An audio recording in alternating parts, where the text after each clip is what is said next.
দুইজনের বক্তব্য আনছি, ইমাম শাফি রহমতুল্লাহ বক্তব্য এবং ইবনে আবি মারইয়াম রাহিমাহুল্লাহ তাআলা বক্তব্য।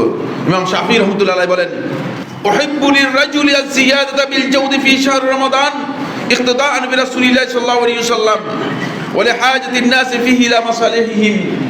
আমি পছন্দ করে থাকি একজন মানুষ রমাদান মাসে অধিক পরিমাণে আল্লাহর রাস্তায় দান করবে এবং খরচ করবে রাসূলুল্লাহ সাল্লাল্লাহু আলাইহি ওয়াসাল্লাম অনুসরণ করার জন্য, যেহেতু রাসূলুল্লাহ সাল্লাল্লাহু আলাইহি ওয়াসাল্লাম সেই রমাদান মাসে এইভাবে করতেন এবং মানুষের প্রয়োজন এই রমাদান মাসে বেশি হওয়ার কারণে। রমাদান মাসে একদল লোক আছে হয়তো রমাদানে সেহরি করার মতো সুযোগ পাচ্ছে না, টাকা অর্থের অভাবে, হয়তো একটু পানি অথবা সামান্য পানি অথবা সামান্য কিছু খেয়ে সিয়াম পালন করতেছে। তা আপনি আপনার ঘরের মধ্যে এই টাকা কি কারণে রেখে দিয়েছেন? এটা ঈমানের দাবির পরিপন্থী।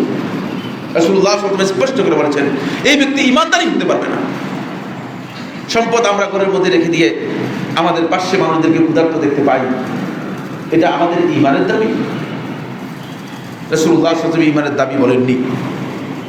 ইবনে আবি মারইয়াম রাহিমাহুল্লাহ তাআলা বর্ণনা করেন, তিনি বলেন আন্নাহুম কানু ইয়াকুলুন, আমাদের মাশায়েখদেরকে দেখেছি, কানু ইয়াকুলুন ইযা হাদারা শাহরু রমাদান, যখন রমাদান মাস উপস্থিত হতো, ফামবাসাতু ফীহি বিন নাফাকা, তখন তারা দান করার জন্য উম্মাদের মতো হয়ে যেত।